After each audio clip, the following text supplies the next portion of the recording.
Pesquisas no Brasil e no mundo indicam uma queda drástica no número de leitores. Ano após ano, as pessoas param de dedicar-se aos livros e procurar outras formas de entretenimento e até de informação. Isso pode estar relacionado a uma geração cada vez menos atenta, muito provavelmente. Mas não acredite em qualquer alarmista por aí dizendo que o livro irá acabar. A leitura ainda continua sendo o meio mais eficaz para a obtenção de informação e desenvolvimento da inteligência. Por isso, se você é alguém interessado em crescer, melhorar, tornar-se mais inteligente, o hábito da leitura é algo que deve ser definitivamente incorporado em sua vida. E não, leitura de post, de rede social ou os comentários como os que tem aqui neste vídeo não são a mesma coisa.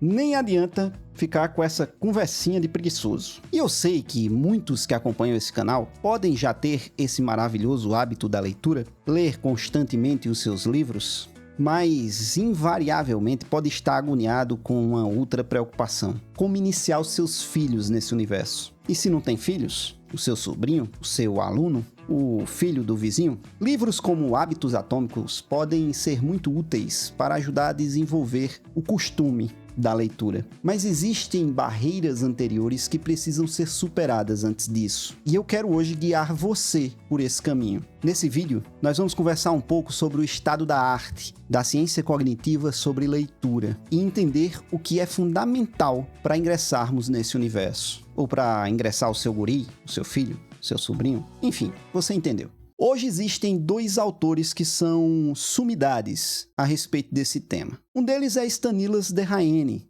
acho que é assim que pronuncia o nome desse cara, e eu já falei várias vezes dele aqui no canal, mas vou indicar mais uma vez a obra mais relevante dele sobre o assunto. O link ficará na descrição. O outro é Daniel T. Wilihan, que talvez, em termos de quantidade de trabalhos e contribuições para este campo, seja mais importante até do que Stanislas. Infelizmente, o seu título mais importante sobre o assunto, The Reading Mind, não tem tradução em português por enquanto. Porém, há um livro muito bacana, que esse sim está traduzido em português, e é dele que partiremos a maior parte do tempo neste vídeo. Crianças que leem. Apesar do título, e de fato, de ser uma obra mais orientada para pais e professores ensinar crianças a gostarem da leitura, é importante salientar que várias informações que são trazidas aqui em caráter introdutório podem ser úteis para qualquer pessoa, inclusive para aqueles que gostariam de desenvolver o hábito da leitura e encontram algum impeditivo no meio do caminho. Sabe quando você quer ler, quer ingressar na leitura, mas sente uma dificuldade ou outra em algum campo e não sabe direito por quê ou o quê? Ele tem ainda 2 títulos traduzidos em português, que vou deixar aqui na descrição, e que podem ser úteis para curiosos ou aqueles que estão interessados nos processos de aprendizagem. Antes de mais nada, deixa eu explicar uma coisa que eu pensei que era meio óbvio, mas eu vou reforçar e explicitar bastante, porque várias pessoas têm comentado em outros vídeos, cobrando referências quando eu começo o danado do vídeo, explicando o livro que eu estou baseando o vídeo.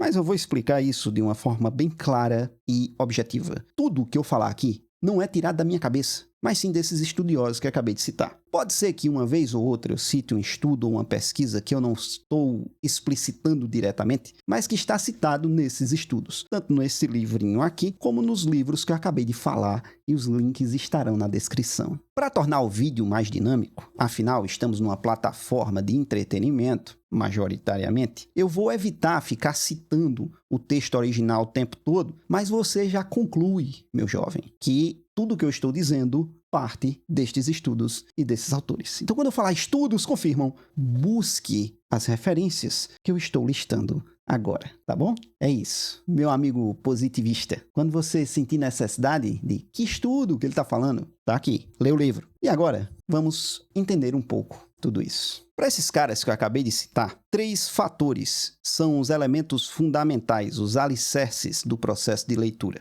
a decodificação, a compreensão e a motivação. Sem isso, nem você, nem nenhuma criança consegue avançar no mundo dos livros. E a gente vai mastigar cada um desses conceitos para entender necessariamente em que eles influenciam no nosso hábito. O primeiro, a decodificação, é o ponto de partida. Sem isso não tem avanço, não tem apego, não tem amor pela leitura. Eu sei que para muitos de nós que já sabemos ler, é muito natural olhar para uma letra, sair juntando as bichinhas, formar uma palavra e dali tirar um significado. Mas esse é um movimento extremamente complexo. que exige esforço, demanda muita energia e, principalmente, não é nada natural. E agora eu vou pedir um pouco de licença para vocês, porque essa parte do vídeo, conhecendo já como funciona a internet, em que vai aparecer um monte de gente chorando as pitangas, querendo rasgar as calças, puxando a fralda pela cabeça desesperado e berrando em desespero pelo que eu vou falar. É que chegou o inevitável momento de falar mal de tendências progressistas na educação. No Brasil, o método principal de alfabetização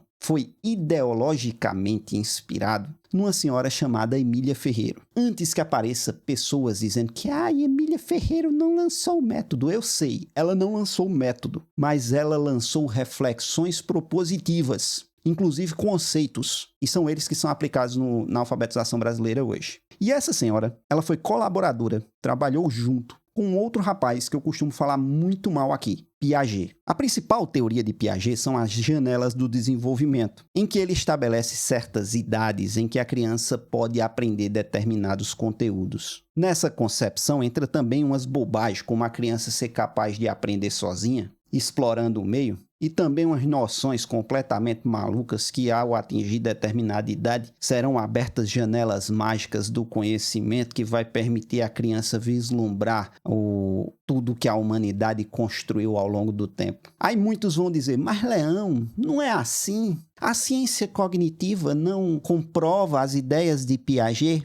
Eu vou tentar responder de uma forma bem educada. Não. Se a gente pegar o caso da língua escrita, ela não é algo natural, facilmente desenvolvido nas estruturas de nosso cérebro, ao contrário do que acreditava Emília Ferreiro. Para vocês terem noção, não existe sequer uma área do cérebro exclusivamente dedicada à leitura. Quando nós lemos, nós temos que adaptar diferentes áreas que foram projetadas, desenvolvidas para outras finalidades, para executar esse movimento complexo da decodificação. Acontece que essa senhora, junto com seu tutor Piaget, concluiu ao observar as crianças que o ser humano é capaz de aprender a falar sozinho. E assim sendo, por que não? Uma hora ou outra, esses moleques vão aprender também a escrever e a ler sozinhos. E ela reuniu toda essa sopa de abobrinha e deu o nome de psicogênese da língua escrita. Ó, que nome bonito, pomposo, parece um negócio sério, né? E desse monstrinho nasceram conceituações completamente bizarras, como é o caso das garatujas. Para ser bem justo com ela, o termo garatuja não nasceu com ela, não foi ela que criou. Veio da psicologia de psicólogos que tentavam estudar o desenho das crianças. Mas foi ela que associou esse conceito à escrita e passou a jurar de pé junto que isso aqui é uma palavra. E consegue piorar, viu? Não só é uma palavra, como o professor não pode corrigir, não pode reprimir o aluno, porque chegará um determinado momento em que a criança será dotada por um espírito mágico de iluminação e vai passar a entender sozinha que precisa aprimorar esse traço e desenvolver a habilidade da escrita. E digo mais, o erro para essa senhora tem que ser abraçado, elogiado, incentivado. E ela pegou isso do professor dela, Piaget. Como eu já disse, ela não desenvolveu um método propriamente, mas aqui no Brasil ela combinou perfeitamente com o método global, que prevê a aquisição da língua escrita como um processo que envolve palavras inteiras e conceituações sobre elas. Eu sei que eu falei que eu não ia pegar pedaço de livro para ficar explicando cada um dos pontos. Porém, eu já sei como isso aqui funciona e vai aparecer um monte de chorão dizendo que não tem nada a ver, que o que eu tô falando é mentira e é bobagem, que Piaget não falou essas coisas não, e que a ciência cognitiva reforça o que ele falou. Por isso, só para dar um pouco mais de substância para as lágrimas desesperadas nos comentários, eu vou citar aqui diretamente Stanislas Dehaene sobre a relação de Piaget com o método global, que serviu de aplicação para essas teorias esdrúxulas de Emília Ferreiro. O doutor Ovid Crowley incorpora essas ideias no seu método ideovisual, que obteve um sucesso oficial na Bélgica nos anos 1930 e recebeu o assentimento de Jean Piaget e, sobretudo, de Henri Vallon, influente professor no Colégio de França, onde ocupa a cadeira de Psicologia da Infância e Educação de 1937 a 1944. Portanto, meus queridos, o método global recebeu o total aval de Piaget, que ficou encantado, assim como seu amiguinho Vallon. Essas duas pecinhas importantes do construtivismo. Mas eu sei que ainda vai ter gente dizendo que esse pedaço não comprova que a ciência cognitiva vai contra os preceitos desses estudiosos magníficos. E de fato não comprova, por isso que tem esse outro pedacinho aqui. A psicologia cognitiva refuta, assim bem diretamente, toda a ideia de ensinar a leitura por um método global ou ideovisual. Comprovado tudo isso e esclarecido, resta responder uma última pergunta. O que é que isso tudo tem a ver com progressismo? É que essas ideias, elas nascem todas no seio de uma revolução educacional que pregava um ensino crítico, libertador. Todo o processo de repetição, memorização, até do professor mostrar explicitamente o que o aluno precisa fazer, passou a ser interpretado como um movimento de opressão. Claro que Emília Ferreiro não desenvolveu nenhuma teoria de base marxista, muito menos Piaget. Muitos vão dizer que eles não são marxistas, portanto o professor está errado. Só que você pode dar um Google rápido aí. Procura Emília Ferreiro e Paulo Freire. Você vai ver como o pessoal que adota uma determinada visão sobre a educação costuma abraçar essa senhora. E conforme eu já falei no meu outro vídeo sobre a decadência da profissão do professor, o maior problema da educação é porque não importa o quanto você mostre, comprove por meio de dados e pesquisas, o quanto esses métodos estão fadados ao fracasso. As pessoas se agarram às ideologias de tal forma que se tornam cegas e surdas diante da verdade. Enquanto isso, continuamos aplicando métodos fracassados que, por conta de um floreio ideológico qualquer, são capazes de ignorar completamente as evidências científicas. Quem quiser entender mais sobre isso, por favor, não deixe de dar uma olhada no meu vídeo sobre o fracasso da educação. Lá eu explico esse percurso dentro do sistema de ensino de forma a construir o que temos hoje. E aqui encerramos a nossa sessão de choro. E eu sei que pode parecer que eu me divirto muito contrariando esse pessoal, mas eu quero que você entenda apenas o quanto esse método global e toda essa ideologia nefasta acaba prejudicando o método de alfabetização das crianças e pode ter até prejudicado o seu.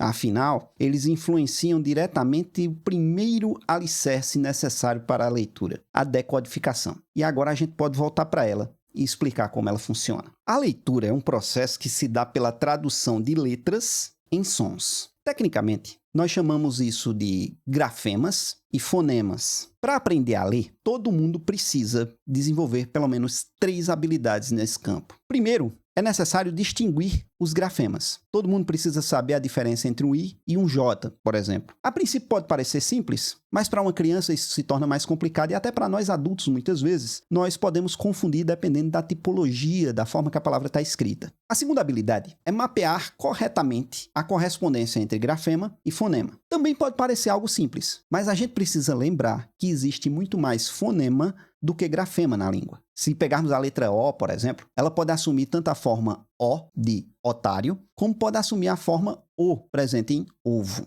E por fim, a gente precisa ter a condição, a capacidade de distinguir entre os fonemas. Desses 3 quesitos, de longe, o mais difícil de dominar é o terceiro. Isso acontece porque em algumas letras a gente consegue distinguir facilmente os fonemas. É o caso, por exemplo, das vogais, que em uma das suas variações consegue corresponder exatamente ao nome da letra. A, o som é A, e assim prossegue. E, I, O e U. Agora, pare para pensar um pouco e tente responder para mim qual o som da letra B. E se você respondeu B, não. Esse é o nome da letra B. É a junção de B e E. B. Qual o som que o B produz? Na verdade, é um som bem difícil de reproduzir. Eu diria até que quase impossível. Porque o princípio fundamental da consoante é que ela faça som justamente apenas atrelada a uma vogal. O próprio nome da letra, sua categoria, consoante, significa isso. Ela só faz som junto com outra letra, no caso, uma vogal. Se você parar para prestar atenção, por exemplo, qual a diferença entre um P e um B? 0,4 segundos. É que quando você pronuncia P, o som sai 0,4 segundos mais rápido do que quando você pronuncia B. O movimento da sua boca, da sua língua, dos seus dentes é exatamente o mesmo. A única diferença é o tempo em que as cordas vocais são ativadas. E se para um adulto isso já é muito complexo de entender, imagine então para uma criança. Como é que eu vou explicar para ela que o som das consoantes são diferentes se é difícil até explicar que esse tipo de som existe? E tudo pode piorar ainda mais quando a gente para pensar que no dia a dia, aquela pausa que existe entre as palavras é algo que apenas se concretiza na escrita.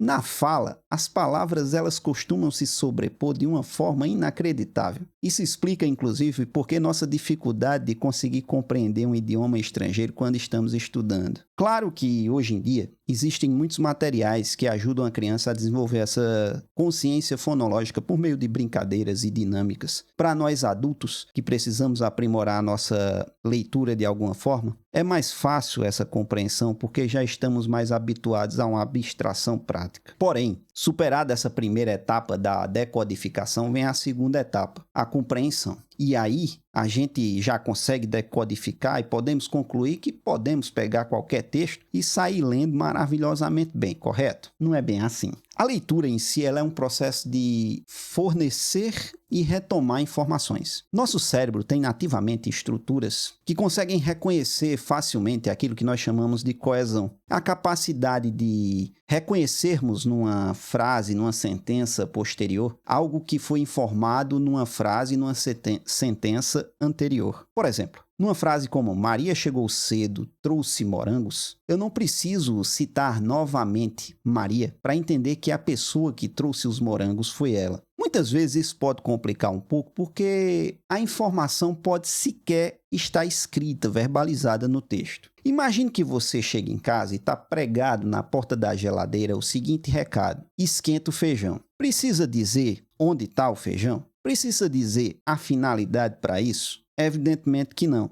O contexto lhe informou tudo. Isso acontece com um bilhete, mas pode acontecer com textos também. Imagine que um texto em uma revista especializada em café não precisa ficar ressaltando o tempo todo ou explicando as diferentes variações de grão. Ou até uma revista voltada para o público fitness, que não precisa ficar explicando o tempo todo o que é um suplemento. Superada a etapa da decodificação, a nossa capacidade de ler um texto vai depender muito desses dois fatores, a coesão e o contexto. A coesão é algo que vai depender muito mais do autor, se ele tem uma boa capacidade de escrita. Já o contexto é algo que depende muito mais de nós. E aí a coisa complica um pouco, porque estudos já comprovaram que quanto mais as pessoas leem, mais elas adquirem informações necessárias para lerem mais textos. Ou seja, quanto mais uma pessoa lê, mais ela sabe das coisas, e quanto mais ela sabe das coisas, mais ela tem facilidade para ler. E nem adianta você ficar pensando aí em procurar hacks, e-mails na internet para adquirir mais informações, procurando lista de inteligências artificiais para lhe ajudar nesse passo. Pesquisas já mostraram que o acesso à internet não é capaz de fornecer a mesma quantidade de informações que você consegue por meio da leitura.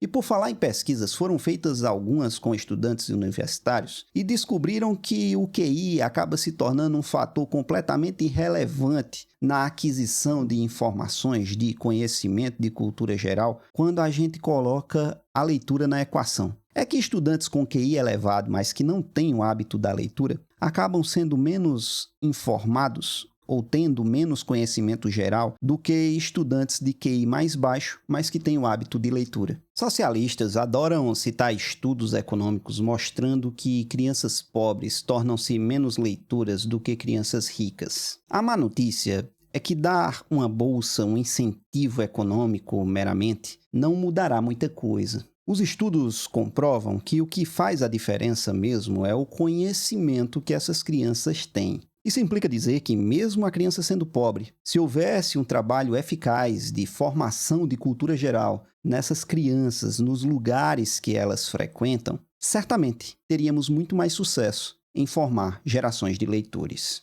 O fato é que quanto mais você conhece sobre diferentes assuntos, mais seu vocabulário amplia. E o livro traz um estudo interessante mostrando que, para nos sentirmos completamente confortáveis com a leitura, precisamos dominar ao menos 98% do seu vocabulário. Nisso entra também a importância de consumir literatura, além de qualquer outro livro técnico. Além de permitir uma construção de um acervo imaginativo, a literatura é capaz, como nenhum outro tipo de leitura, de ampliar o seu vocabulário. Você aumenta o seu vocabulário, consegue ler com mais facilidade, lendo com mais facilidade, vai procurar mais livros, e aí, meu irmão, o céu é o limite. Perceberam que a gente chegou a esse ponto formando um círculo vicioso, mas também muito perigoso? Afinal, eu preciso saber das coisas para gostar de ler. E a melhor forma de saber das coisas é lendo. Por isso entra em jogo um elemento que o autor do livro vai colocar como primordial: a autopercepção leitora. Sabe aquele monte de brinquedo de bebê